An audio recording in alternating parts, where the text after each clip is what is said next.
Ганна Азаранка жила ў Мінску, працавала ў цэнтры карэкцыйна-развіваючага навучання і рэабілітацыі, выйграла конкурс «Настаўнік года». А яшчэ выпякала на заказ кандытарскія вырабы і паралельна з мужам адкрылі ў сталіцы сетку кавярняў.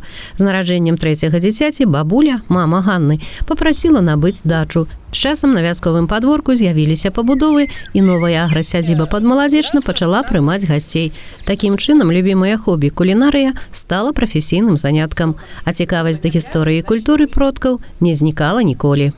С помощью кукол мы рассказываем, как жили наши предки, для чего они делали кукол, как играли, как встречали день, как проживали жизнь. И, конечно же, восстанавливаем игры, танцы, хороводы, как они веселились, играли и получали энергию от природы, от солнца. И помогало этому в жизни. И также мы тоже проводим праздники и удивляем именно кухней домашней и традициями народными. То есть мы даем возможность почувствовать жизнь через игру. Через игру, так как играли предки. Без гаджетов современных, без телефонов, без компьютера. На улице, общаясь с природой. Для дарослых і дзяцей гаспадыня праводзіць майстар-класы і знаёміць з народнымі гульнямі беларусаў мінулых стагоддзяў. У альтанцы ёсць і батлейка, а кожная лялька – персанаж часоў мінулых. Калі ўключыць пэўную долю фантазіі, можна за лічаныя хвіліны апынуцца ў вясковай хаце зімовым вечарам, на беразе ракі купальскай ноччу ці ў жніўны поўдзень на полі. Некаторыя з элементаў абрадаў, дарэчы, сустракаюцца ў розных мясцовасцях Беларусі і па сённяшні час. А гасцям гаспадыня аграсядзібы прапануе стравы нацыянальнай кухні і чаі на травах, якія вырошчваюцца на месцы. В планах заняться декором внешним, потому что внутри вроде бы уже как все готово, а внешне еще работы очень много, тем более, что много земли. И хотелось бы обработать ту землю, которая взялась в подсобное хозяйство. Лошадь – это мечта детства. Но я понимаю, что на это надо много средств, много помощи сторонней, поэтому это так на дальнюю совсем перспективу. И говорят, в рождественскую ночь надо записывать 100 желаний на бумагу, и они обязательно исполнятся. Так в этом году я загадала лошадь, чтобы она была, поэтому такая мечта. Я думаю, что она когда-нибудь исполнится. А вось Леонід Рачкоўскі сустракае гасцей у сваім радавым гняздзе. Тут яшчэ да вайны пабудаваў дом яго дзед. На кожным кроку казачныя героі вырабленыя майстрам-разьбяром.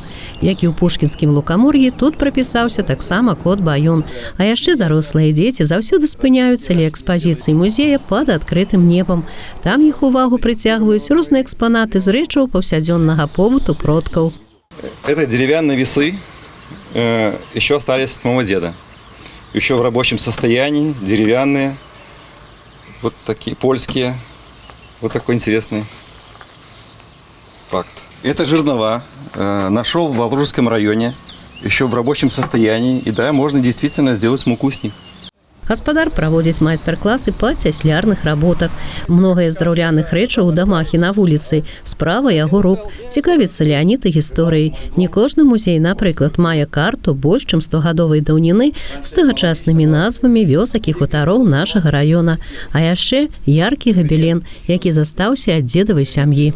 Галоўнае ў сядзібе – гэта праца і душа, якія ўкладзены. Леонід доўгі час працаваў на будоўлях Расіі. І вось ужо 20 год, як прызнаецца сам, абуладковвае цяпер сваю сядзібу. Пачаставаць гасцей смакатой таксама не праблема. Першая прафесія Леоніда Рачкоўскага – повар. Так што сакрэты кухні, у тым ліку нацыянальнай, ведае дасканала.